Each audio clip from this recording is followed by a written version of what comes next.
오늘은 역대하 34장 말씀입니다. 날마다 한 장의 말씀으로 예배를 합니다. 날마다 말씀이 제 마음을 흔들지 않은 때가 없었던 것 같습니다. 하나님의 말씀은 내 마음을 흔들 뿐만 아니라 나를 낮추시고 내가 죄인임을 깨닫게 하시고 가르치고 인도하며 또한 기쁘고 감사하게 하며 감격하게 하고 또한 그 말씀을 통해서 강하고 담대하게 또 두려움 없이 나아가게 하며 또한 그 말씀을 통해서 내 마음만 흔드는 것이 아니라 내 손과 발을 움직이게 하시고 그 말씀을 전하고 나누고 섬기는 그런 일을 하시는 것이 바로 하나님의 말씀입니다. 또한 하나님의 말씀을 통해서 또 나의 가진 모든 것을 내려놓게 하시는 것이 바로 하나님의 말씀인 것입니다. 날마다 이런 하나님의 말씀의 은혜가 우리 안에 넘치기를 원합니다. 오늘 역대하 34장 1절 말씀. 요시야가 왕위에 오를 때에 나이가 8세라. 예루살렘에서 31년 동안 다스리며 여호와 보시기에 정직하게 행하여 그의 조상 다윗의 길로 걸으며 좌우로 치우치지 아니하고 아직도 어렸을 때 곧 왕위에 있은 지 8년에 그의 조상 다윗의 하나님을 비로소 찾고 제12년에 유다와 예루살렘에 비로소 정결하게 하고 그 산당들과 아세라 목상들과 아로새긴 우상들과 부어 만든 우상을 제거하여 버리매. 오늘은 유다 15번째 왕 요시야 왕에 대해서 말씀입니다. 요시야 왕은 하나님 앞에 정직하게 행하며 다윗의 길을 걸었더라. 다윗의 길을 따랐던 세 명의 왕이 있다 하였죠. 여호사밧 왕, 그리고 히스기야 왕, 오늘 요시야 왕. 여호사밧 왕 하나님의 말씀을 백성들이 가르치고 또 하나님의 성전을 세우며 우상을 철폐한 왕. 히스기야 왕도 동일하였죠. 닫혀있는 하나님의 성전의 문을 열고 우상을 철폐하며 백성들을 하나님께로 예배를 회복하며 예배로 인도하였던 왕. 오늘 이 요시야 왕 또한 하나님 앞에 우상을 제거하고 하나님 말씀 발견하여 말씀으로 하나님 앞으로 백성들을 인도한 그런 왕이라고 할 수 있겠습니다. 다윗의 길을 걸었던 그 세 명의 왕들을 통하여 지금 유다가 바벨론 70년 포로에서 이제 예루살렘으로 돌아온 그 이스라엘 백성들을 향하여 바로 여호사밧과 히스기야가 또한 요아스 이 왕들을 통하여서 백성들을 가르치고 그들을 말씀으로 양육하며 성전을 회복하고 예배를 회복하고 하나님께로 인도하는 그 역할을 감당하는 것이 바로 이 역대하의 말씀이라 할 수 있겠습니다. 14절. 무리가 여호와의 전에 헌금한 돈을 꺼낼 때에 제사장 hil기야가 모세가 전한 여호와의 율법책을 발견하고 hil기야가 서기관 사반에게 말하여 이르되 내가 여호와의 전에서 율법책을 발견하였노라 하고 hil기야가 그 책을 사반에게 주매 사반이 책을 가지고 왕에게 나아가서 복명하여 이르되 왕께서 종들에게 명하신 것을 종들이 다 준행하였나이다. 또 여호와의 전에서 발견한 돈을 쏟아서 감족자들과 일꾼들에게 주었나이다 하고 서기관 사반이 또 왕에게 아뢰어 이르되 제사장 hil기야가 내게 책을 주더이다 하고 사반이 왕 앞에서 그것을 읽으매 왕이 율법의 말씀을 듣자 곧 자기 옷을 찢더라.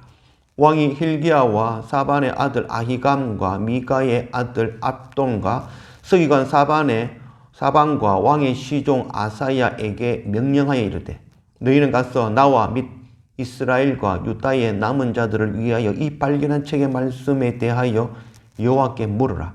우리 조상들이 여호와의 말씀을 지키지 아니하고 이 책에 기록된 모든 것을 준행하지 아니하였으므로 여호와께서 우리에게 쏟으신 진노가 크도다 하니라.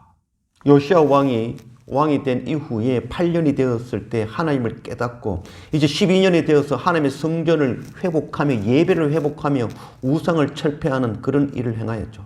그 가운데 하나님의 성전을 개축하는 가운데에 그 가운데서 하나님의 율법책을 발견한 것입니다.